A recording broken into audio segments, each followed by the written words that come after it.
ओम भगवती माता की जय। सभी दर्शकों को मेरा नमस्कार है। आज मैं आपको बैसाख कृष्ण पक्ष की एकादशी के बारे में बता रही हूँ, जिसका नाम बरूथनी एकादशी है। उसका महात्म, उसका फल, कौन से दान से क्या फल मिलता है और कैसे करना चाहिए, वो मैं आपको बताना चाहती हूँ। तो ध्यानपूर्वक सुनिए। एक बार धर्मराज युधिष्ठिर बोले कि हे भगवान, बैसाख माह के कृष्ण पक्ष की एकादशी का नाम तथा उसकी विधि क्या है और उससे कौन से फल की प्राप्ति होती है, सो कृपा पूर्वक कहिए। तो श्री कृष्ण भगवान बोले कि हे राजेश्वर, वैशाख माह के कृष्ण पक्ष की एकादशी का नाम बरूथनी है। यह सौभाग्य को देने वाली है। इसके व्रत में मनुष्य के समस्त पाप नष्ट हो जाते हैं और अंत में सुख मिलता है। यदि इस व्रत को एक अभागिन स्त्री भी करे तो उसको सौभाग्य मिलता है। बरूथनी के व्रत के प्रभाव से ही राजा मानधाता स्वर्ग को गया था। इसी प्रकार धुंधमार आदि भी स्वर्ग को गए। बरूथनी एकादशी के व्रत का फल 10 सहस्त्र वर्ष तपस्या करने के फल के बराबर है। कुरुक्षेत्र में सूर्य ग्रहण के समान जो एक बार स्वर्ण दान करने से फल मिलता है, वही फल बरूथनी एकादशी के व्रत को करने से मिलता है। बरूथनी एकादशी के व्रत से मनुष्य इस लोक और परलोक दोनों में सुख प्राप्त करते हैं और अंत में स्वर्गलोक को जाते हैं। शास्त्रों में कहा गया है कि हाथी का दान घोड़े के दान से और हाथी के दान से भूमि का दान उत्तम है, यानी श्रेष्ठ है और बड़ा है। उनमें से भी तिलों का दान उत्तम है।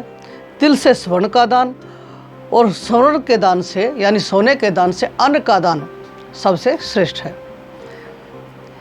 क्योंकि अन्न दान से पितृ देवता मनुष्य आदि सब तृप्त हो जाते हैं और संसार में अन्न दान के बराबर कोई भी दान नहीं है। शास्त्रों में कन्यादान इसके बराबर माना गया है। बरूथनी एकादशी के व्रत से अन्न तथा कन्यादान का फल मिलता है। जो मनुष्य लाभ के वश में होकर कन्या का धन ले लेते हैं, वे प्रलय के अंत तक नरक में पड़े रहते हैं या उनको अगले जन्म में बिलाव का जन्म ग्रहण करना पड़ता है। जो मनुष्य प्रेम से एवं धन सहित कन्यादान करते हैं, उनके पुण्य को चित्रगुप्त भी लिखने में असमर्थ हो जाते हैं। जो मनुष्य इस बरूथनी एकादशी का व्रत करते हैं, उनको कन्यादान का फल मिलता है। बरूथनी एकादशी का व्रत करने वाले को दशमी के दिन से ही निम्नलिखित 10 वस्तुओं का त्याग कर देना चाहिए। मतलब भाई उनको ग्रहण नहीं करना चाहिए। जैसे कि कांसे के बर्तनों में भोजन करना, कांसे के किसी बर्तन में भोजन नहीं करना चाहिए। मांस नहीं खाना चाहिए। मसूर की दाल नहीं खाना चाहिए। चना नहीं खाना चाहिए। कोंदो नहीं खाना चाहिए। शक नहीं खाना चाहिए। मधु का इस्तेमाल मतलब शहद का नहीं करना चाहिए और दूसरे के घर के अन्न का भोजन नहीं करना चाहिए। दूसरी बार भोजन नहीं करना। स्त्री संग या अन्य किसी के साथ मैथुन करना भाई इसमें निषेध है। उस दिन जुआ नहीं खेलना चाहिए तथा सहन नहीं करना चाहिए। उस दिन पान खाना, दातुन करना, दूसरे की निंदा करना तथा चुगली खाना और पापियों के साथ बातचीत भी नहीं करनी चाहिए। उस दिन क्रोध, मिथ्या भाषण का त्याग कर देना चाहिए।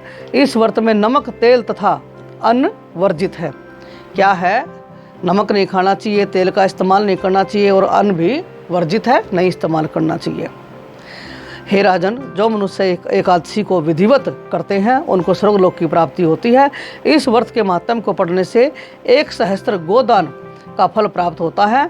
इसका फल गंगा के स्नान करने के फल से भी अधिक है। तो मेरी सभी से निवेदन है कि जो भी एकादशी माता का व्रत करते हैं, उन सबको जो मैंने बताया है, इन सब चीज़ों से परहेज करना चाहिए और ख़ास तौर पर अन्न का दान बहुत ज़रूरी करना चाहिए। तो ओम भगवती माता की जय हो।